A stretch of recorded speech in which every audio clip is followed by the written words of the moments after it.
Menurut Tomlinson, pembelajaran berdiferensiasi adalah proses belajar mengajar di mana murid dapat mempelajari materi pelajaran sesuai dengan kemampuan, apa yang disukai, dan apa yang menjadi kebutuhan masing-masing sehingga mereka tidak frustasi dan merasa gagal dalam pengalaman belajarnya. Dalam penerapan kurikulum Merdeka, pembelajaran bagi murid adalah hal yang paling penting karena tujuan kurikulum Merdeka adalah menciptakan pembelajaran yang berkualitas sesuai kebutuhan belajar murid. Ki Hajar Dewantara mengungkapkan, pendidikan adalah tuntunan di dalam tumbuh hidupnya anak. Pendidikan adalah menuntun segala kekuatan kodrat yang ada pada anak untuk mencapai keselamatan dan kebahagiaan. Dalam melakukan rancangan pembelajaran, saya selalu melakukan komunikasi bersama rekan sejawat dan terkadang meminta pendapat dari kepala sekolah untuk mendapatkan pengalaman dan berbagi informasi. Pada kegiatan sebelumnya, saya telah melakukan tes diagnostik kognitif untuk mengukur pemahaman kognitif murid terhadap materi yang akan saya sajikan di pembelajaran berdiferensiasi ini melalui Google Form. Lalu saya membuat desain pembelajaran dengan merujuk pada teaching at the right level, pembelajaran sesuai dengan kompetensi atau level murid. Saya meminta murid melakukan tes diagnostik non-kognitif untuk mengetahui gaya belajarnya melalui aplikasi akupintar.id. Aplikasi akupintar.id ini cukup mudah dan fleksibel untuk digunakan maupun diakses oleh murid. Selanjutnya, saya melakukan klasifikasi atau pemataan berdasarkan hasil tes tersebut. Di awal pertemuan, seperti biasanya, saya membuka kelas dan menanyakan kabar murid serta menanyakan perasaan mereka saat itu. Hal ini bertujuan agar guru dapat memahami tingkat emosi murid dan dapat mengelola emosi murid. How are you this morning? Bagaimana perasaannya Gas hari ini ke sekolah? I'm happy. I am happy all day. Saya sering memberikan ice breaking kepada murid, utamanya di jam-jam rawan, di waktu siang menjelang sore hari. Baik, sebelum kita lanjut ke pembelajaran selanjutnya, I would like to give you question. Ibu yang memberikan sebuah pertanyaan. Adakah cerita imajinasi di kota kita? Ada. Oke, could you mention it? Boleh disebutkan? Cerita tentang Saweri Gading. Saweri Gading, very good. Raise your hand. Yes. Cerita tentang Batara Guru. Cerita tentang Batara Guru. Ya, a story about Batara Guru. Thank you, Arya. Dalam proses pembelajaran ini, guru memanfaatkan beberapa media pembelajaran, di antaranya LCD proyektor, laptop, smartphone, dan papan tulis. Cerita imajinasi. Kemudian yang kedua, peserta didik mampu menceritakan kembali cerita imajinasi. Ya. Jadi pada hari ini kita akan mempelajari tentang imaginative story dalam bentuk naratif. Narrative text is an imaginative story to entertain people. Jadi narrative text adalah sebuah cerita imajinasi yang berupaya atau bertujuan untuk menghibur orang-orang. Dalam proses pembelajaran, saya sering menggunakan berbagai platform digital untuk menciptakan pembelajaran yang menarik dan menyenangkan. Di antaranya, EducaPlay, WordWall, Quizzes, Teka-teki silang, Jigsaw Explorer, dan beberapa jenis lainnya. Then I would like to invite you in a small group, and then you have to do some students worksheet in your group.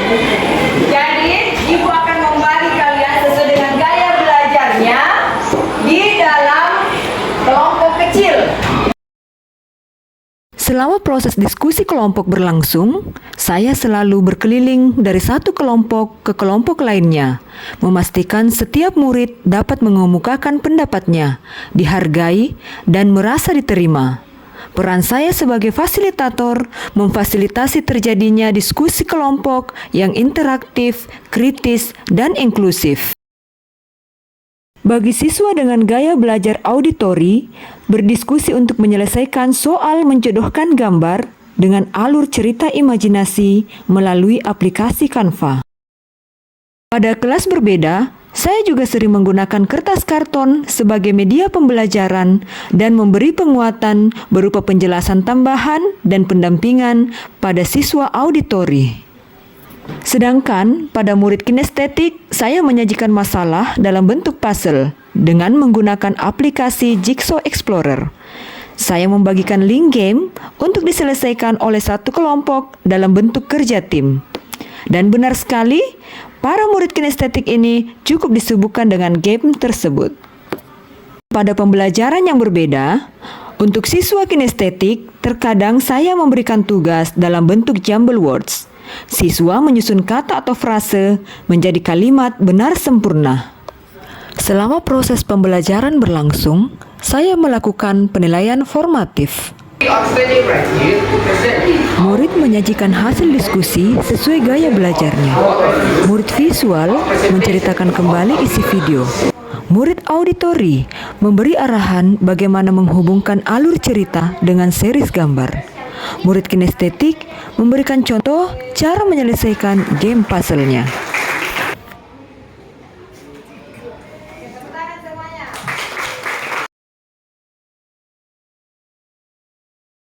Di akhir pembelajaran, para murid melakukan refleksi pembelajaran.